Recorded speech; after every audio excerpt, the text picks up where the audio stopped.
Hello. Hello, hello. Okay.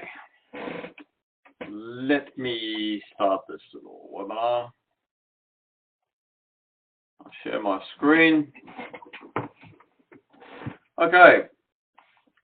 This is Dr. Paul Markham speaking.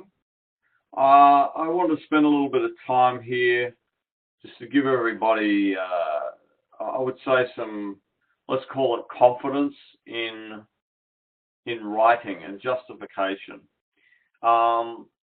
What this is about essentially is not necessarily about leadership and organizational behavior.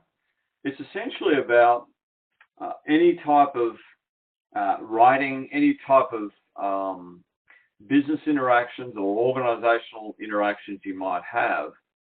And more importantly, this is about making this course and all courses very easy when it comes to confidence and justification in writing. So, I think that I've been looking at a lot of things that people are doing. I think there's some great work being done, but if I think about it as a manager myself or someone that hires people, you'd be surprised at how important, even today, how important the written word is. I think some people think, well, that's from the past. These days it's all, OMG and LOL and all that good stuff. Well, it's really not. I work with a lot of young CEOs. These people are in their 20s in the tech world, and they are looking for what I'm talking about. So the point of this is if you can get your mindset into the understanding of a confident approach to writing and justifying everything you're talking about, you're going to do very well, and not just at this course or any other course, but you're going to do well in your career. I think so often, a lot of people so far with the discussion boards and things that I'm reading, no one's doing a bad job, and they'll probably pass the course. There's no problem, but it comes down to is it your best work that you're putting in every time? Imagine if you could get so good at this that you end up with promotions at work and people start to think, wow, Tony or Tanya or whoever it is, haven't they changed? They're real confident in the way that they speak about things. And frankly, look, all of us, we're conversational. A conversational tone means, I think I went to the baseball match the other day and it was sort of a good idea to, very sort of like we're out at the baseball or we went shopping, and I would say like passive. When you start using words like stated, evaluated, evidence, these aren't big words. They're just words that provide confidence to the reader. If you sort of will say in any type of writing, especially in business, if you give a sense that you're not real sure about what you're talking about, you're not real confident, well, it comes across very quickly. It changes whoever's reading it. It changes their opinion of you, and sometimes it's not fair. So some of this stuff I'm talking about, I'm only doing it because I want to help you with your careers, and careers could be in anything. It could be that you're in a corporate, or you could be in a non-profit or a government. It doesn't really matter. They're all exactly the same. So that's why I'm doing this little sort of overview for you. And a lot of people might get on and say, I know all this stuff. There's no problem at all. Not from what I'm reading. I think some people might, and then others might find all this really strange and new and like, what is this stuff all about? I'm telling you again, and then we'll get on to it. I'm telling you this for your own good. It'll help you in this course. But look, if you just answer the questions, you'll probably get through the course and all that good stuff, right? But I think from my perspective is if you actually get to know how to do this, I can only tell you as someone that hires somebody, I'll say this again, This matters, and it matters in millennial world, and it will matter in Gen Y world as much as it does in Gen X or baby boom or anything else. It really does matter, and not so much in it as an effort in academic terms. This is in business terms. What works in business world is short, direct, confident, supported work. It doesn't matter what it is. You know, if you, just to give you an analogy, you think about like the TV show Shark Tank, for instance. Imagine what happens to those people when they go in there and they don't know their stuff, or they don't have some way to back up what they're talking about. Well, that's my world. That's where I come from. And when people come in and they've really got a good confidence about the way they speak, and they're not like kind of, sort of, and I think it could be, and that just doesn't win in the end. It doesn't persuade people. So let's get started anyway. It's a long introduction to give you an idea. That's what this is all about. This isn't anything more than that. So getting into the mindset, if you get to know how to do discussion boards, you're going to win at all submissions here. What I mean is, it's a sort of a mindset, us old sort of business people and young business people. If you want to be successful, you get into this mindset of sort of like articulately summarizing, then you analyze stuff and you make a recommendation. You do it again and again and again and over and over and over. It becomes repetitively boring. Let me put it to you that way. Once you understand that, it doesn't mean that this is an academic exercise. Just you start to think that way. When you're at the office, for instance, or your organization, this is what happened to me.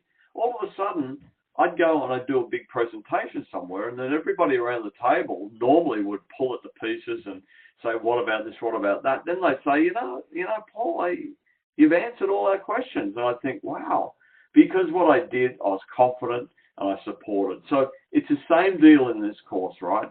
The discussion boards are like mini assignments, and each of the assignments are just like big discussion boards. It's the same over and over and over. I want to be very clear up front. I don't care what the course says, with regards to how many pages and stuff like this. This isn't about quantity. This is about quality. So then what we do, we actually move on to justifying user support. So there's all sorts of support, right? If you're going to talk about Tesla's an interesting, company. That could be somebody that you choose as part of your course project, or you could choose Elon Musk. So when we think about that, it's actually, we talk about something called topical support. What that means is something about the topic. So you could have a Tesla annual report, you could have a magazine, you could have a website. That's interesting to someone like me. It is interesting. But you've got to remember what we're actually studying here. We're studying management, leadership, organizational behavior. That's what it is. So that's really what the subject matter is here. It is either leadership, it could be transformational leadership, it could be any number of things related to the course that we're talking. It could be organizational behavior. It could be the reward system. That's really the key when we talk about support and citation. That's what it's about, the management theory. So the topical support, it's interesting, but it's not really supporting what this course is all about. So obviously the best support is a mixture of both topical and course subject management. Somebody said to me, how do I give you, or how do I write a nice, I'm just trying to get rid of this off here. How do I write a nice discussion board? Well, look, first and foremost, you've got to answer the question. Whatever the question is, you've got to answer it. Remember what I said before? Don't talk in a manner that is like you're around the water cooler. Talk in a very direct manner. That's what we're looking for, direct, confident. But the other side is that sometimes people, I've seen a lot of this in a lot of these discussion boards, people sort of talk like they're talking to their friend. And they talk like, if you look at this, Tesla seems to be running into some competition out there, I think. Okay, so you're not real sure. Who says they're running into competition? And what do you mean they seem to be? They are or they're not? Do you see what I mean? It's sort of like, it's like conversational. It looks like, hey, it seems like, the Milwaukee Brewers might be running into some competition, I think. But that's not what we do in business formal. We're not. We're far less like that. Think about like an operator's manual. That's what this is about. It's more like an operator's manual than it is, some just chat that you're having with your friends. So that's poor, the first one. Fair is less conversational and maybe you have some sort of topical support. So here somebody said Tesla is seeing more competitors in the marketplace. That's a little bit more direct. And they've got this citation from, the Wall Street Journal about Tesla. Now remember, that's okay, but the subject matter here is probably going to be about leadership or organizational behavior or something else. So that's okay with topical support, but again, it's not as good as if we were talking about the topic of, something to do with the reward system or job satisfaction or something, an organizational behavior topic or leadership, if Elon Musk is transactional or it's autocratic or it's transformational. Now, when it becomes good, you can start to see the way that the language is not getting difficult, it's getting more direct. There is clear evidence. I'm not guessing, I'm not thinking, I'm not, hey, there might be or kind of or seems to be. No, there is clear evidence of changing market forces at Tesla. Wow, that's interesting. So I've not only talked about there's clear evidence, but I've started to talk about market forces, which is something that Porter talked about, which is a management author. So that's pretty interesting. And then I put the citation down there.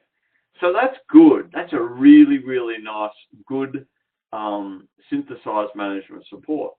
So then we get on to the topic of great. What's great look like? So then, again, I'm not expecting this from everybody. I'm just saying that this is when we're not using big words, we're not using anything fantastic, but we're changing it and we're exemplifying it. So recently, the influx of new entrants in the electric vehicle market has intensified rivalry and market forces as evaluated by Dobbs 2014. So Dobbs is talking about Porter's 5 forces, right? In order to think more strategically and avoid awkward moments on earnings calls, CEO Elon Musk should consider a new management framework. So you can see down here, this is talking about Mangram and a framework for market-based management. This could be any number of management topics. You could select, leadership, and this could be transformational leadership. You could select, as I said, job satisfaction, the reward system, conflict, whatever it is, the organizational behavior topic. But that there that I've shown you on here, hypothetically, if you could answer your discussion board like let's just say good or great, you don't have to write 3 pages. It's about answering the question, and it's about being very direct and synthesizing it to whatever we're doing in management on that particular week. And likewise with the team project, which is going to be around, a leader that you're interested in. And similarly, it's going to go on to direct and synthesize. So it's going to go on to your actual course project. So hopefully this is helpful. It's a 1, 2, 3 that I spoke about before. It's over and over and over and over and over. It's repetitive. And what you'll do is when you get this in here, you'll use it in other subjects and you'll use it at work or in organizations or anything that you're involved in. Whenever you look at anything, you always normally in your own mind, you summarize something, right? So here's a good example. I like to use a weather reporter. So I'm going to be a poor weather reporter or a bad weather reporter. Okay, so here I am. I'm on the national news or I'm on the local news. I'm on the Chicago news, right? So I'm the weather reporter and here's how I report the weather. Hi, everybody. The weather in the United States seems to be warm. Thank you. Thank you for coming to the weather report. So that's very poor. It's very conversational. It's very, there's no support from anywhere. It's very, what I would say, general. What, the weather in America is going to be warm? Really? Is that it? What about Chicago? What about, so now let's try it a little bit more, really starting to be articulate. What it means is being like a reporter and really identifying what is in this. So I'd be a different type of reporter.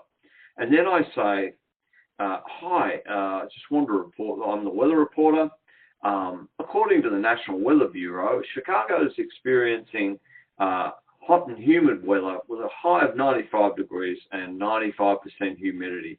There's a cool breeze coming from the southwest, and that temperature will change to 85 degrees overnight with a chance of thunderstorms. You hear what I'm saying?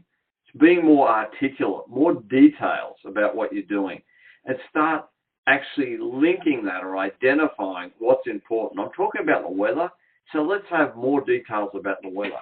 If I'm talking about management, or I'm talking about job rewards or transformational leadership, well, this is where, when you're starting to think like a reporter, you've got to start identifying that. So when I see people on a discussion board that kind of sort of answer the question, but they don't really read the question, they don't pick out some of the, let's just say, the real details of what the question is, yeah, it's not as good. And it doesn't matter whether it's this subject, another subject, you're putting in a proposal, you're even putting in for a job and somebody asks you a question, you want to actually answer it. It's all the same stuff over and over and over.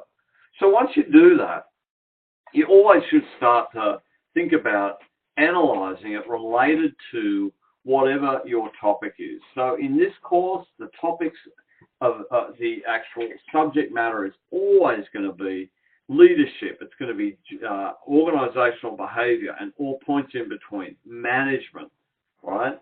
So I always like to think about this, and I like to use the analogy of a lawyer, and think about this, for instance. Just say I'm a lawyer, and I'll give you what a bad lawyer looks like, and then some of the stuff that lawyers use, you can use the same ideas when we're writing in management or any types of leadership, organizational behavior. Okay, so I'm going to be a bad lawyer. Okay, hey Judge, hi. Listen, my client, I would like you to acquit him of all charges. And I'm going to tell you, I've just got a hunch he's a good guy. You've got to trust me, Judge. I really feel like he's a good guy. He's really turned the corner. So what do you think? Okay, so that's a bad lawyer. What's going to happen is I'm going to get thrown out of the court. My client's going to go to jail. There's no point of even arguing, that's for sure. Imagine if the lawyer really did what they all do, and that is they support everything they're talking about. So let's just say a good lawyer, I'm not a lawyer, but a good lawyer would say, Judge, I'd like you to acquit my client of all charges. And the reason for that is, in 1962, the case versus Markham versus Smith, there was an exact example of the same thing where there was an acquittal. That was followed up in 1972 by, Smith versus Brown, followed up again in 82, 94, and 2007. Apart from that, my client is of good character, but backed by this precedence, I believe that my client should be acquitted. Now, do you see what I mean? He supported his case, and then it's a little hard for the judge to say, hey, he's got a point, all those other things that happened before, that makes sense. So it's no longer an opinion. It's actually very different to that. It's now an extremely well-supported situation. So it's the same thing when we're doing this. Let's just say, for instance, this is a situation happens, and I say, I think the manager moved the water cooler. Okay, that's one way of saying it. Now, when we actually start to think about it here, we start to think about that, and we want to actually be a little bit more formal, so that, and a little bit more articulate. So the manager hastily moved the water cooler. See how that's a little bit more information? Now, with only limited information, exhibiting bounded rationality. None of those are big words, but what you can see is the first part of it is sort of summarizing what it's about. The second part is giving a little bit more linkage to what the theory is about, right? So this is actually a theory of bounded rationality, a management theory. And the person that wrote the book on this is a guy called Simon in 1955. But the same idea could be applied to leadership. It could be applied to job satisfaction, the reward system, conflict, whatever it is that you want to study, this could be applied to it. It's the same idea. Now, somebody like me is going to say, wow, okay, so not only did they actually articulately summarize it, they linked it, and they've got the author that wrote about it, okay? Somebody could do a poor job and actually have a topical support in this and no linkage to the management. Recommendations. You know, it's always a good idea to think about this as conclusions, recommendations, but, you know, based on what you do in analysis or prior to that, you actually summarize, you analyze. It's not a bad idea to get into the thought process of being someone that can actually have a set of recommendations, and you've got to really think about this. You've got to own your recommendations, and they're normally based on whatever you've just analysed before. Now, remember something. Every discussion board, if you don't put an in-text reference, it's pointless putting the reference because it means nothing to me reading it. If you put an in-text, citation, you should have a reference list. If, for instance, you don't have any in-text citations, you have a bibliography, which means these are just sources that aren't really cited in the thing. So I'd get into the habit, if I was anybody out there, I'd get into the habit of essentially doing this on a discussion board. Now, again, not quantity. This is about quality. So, for instance, in a discussion board, see that red, green, that stuff down here, all that there, that one piece there, that one bullet point, that could be a whole discussion board answer. It's not a whole lot of words. It's all about, are you direct? Are you confident? Are you using the right words, and on top of it, are you linking it to some sort of a theory and citing it? Could be that simple. And you don't have to cite everything.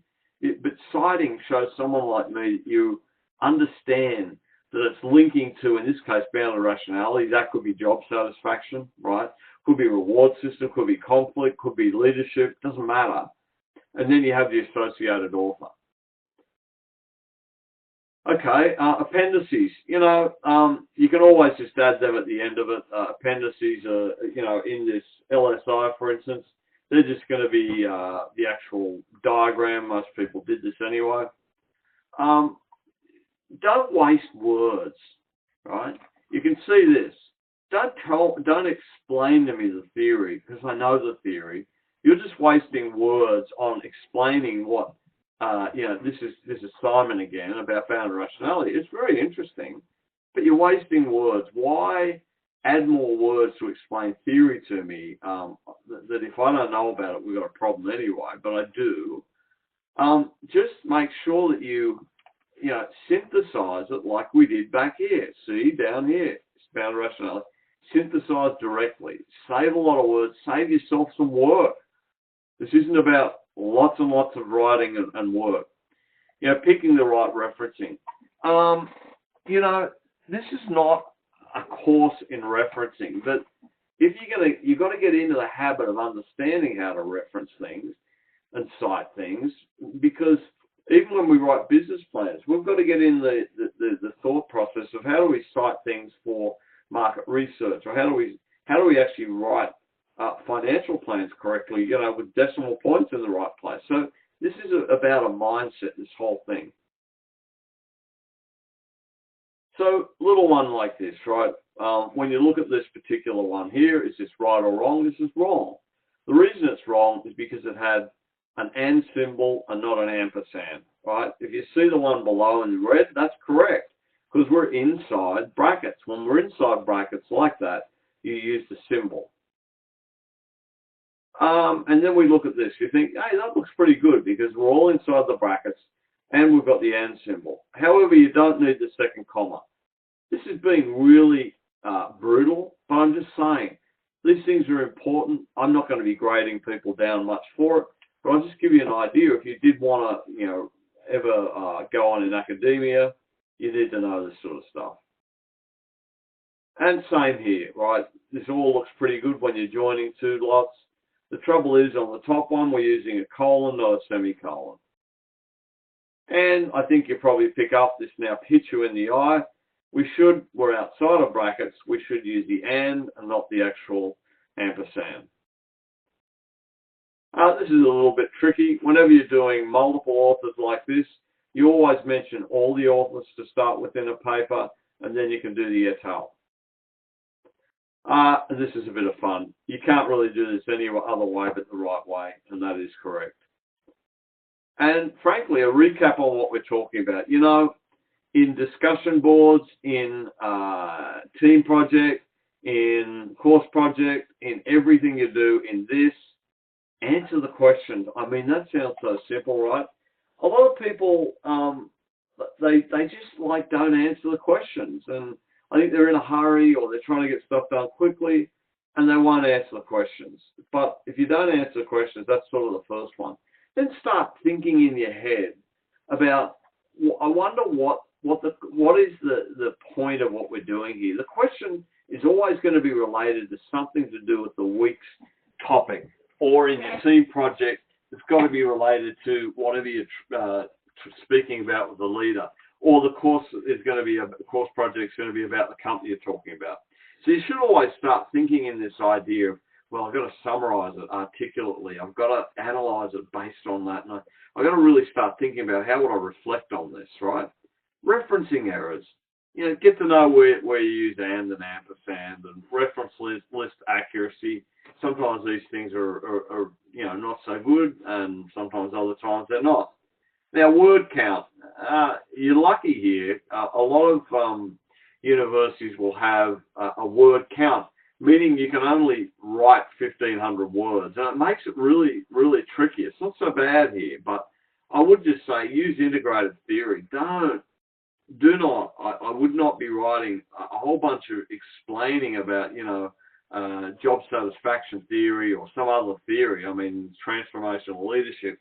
I mean, I love it. I love hearing about it, but it's just not, you're wasting your time. Always, always, always avoid colloquialisms. Now, if somebody doesn't know what that is, it's really simple. Don't say things like a shootout, or a shootout meaning that, there's a competition, someone won the shootout, or there could be other things where people use things that are, they're not formal. They're not business terms. They're sort of like slang, if you know what I mean. What slang, colloquialisms, it doesn't work in these sorts of documents. Conversational tone, it's just exactly as it says. It sounds like you're talking to your friends down at the river or something like that. The other thing too is, I see a lot of this, where people put their opinion. We're not looking for opinions in this. I love opinions, but imagine an opinion that actually has some sort of support to it. It's really saying something like, Elon Musk is a lousy leader. Really? Says who? Or somebody else is you've got to, if you're going to say a statement like that, it's based on what? Who said that? Like, where did you get this information from? You might be right. Maybe Elon Musk is a bad leader. But imagine if you had some data and a citation to support what you said, then it changes into an extremely powerful argument. The other thing too is spelling errors. It sort of sounds like, how on earth could anyone have spelling errors? We've all got, spell checkers and stuff like that. You'd be stunned how many people have spelling errors. It really is incredible. The other thing is long sentences. I have seen sentences that go for half a page. Put yourself in the process of reading this stuff and see how you feel about it by the end. And that's about it, guys. Really, in essence, I think people are doing some good work. If you just try and think about the different types of ways you can write, if you get into the habit of this, oh, it's going to make things so simple for you, not just here, at work and everywhere else. So hopefully this is some help to folks. And on that note, I will look for any questions here. And if there's no questions, I will, this is going to be taped. So I'll let everybody have a read of it. And on that note, I will, let me just do this, stop sharing. And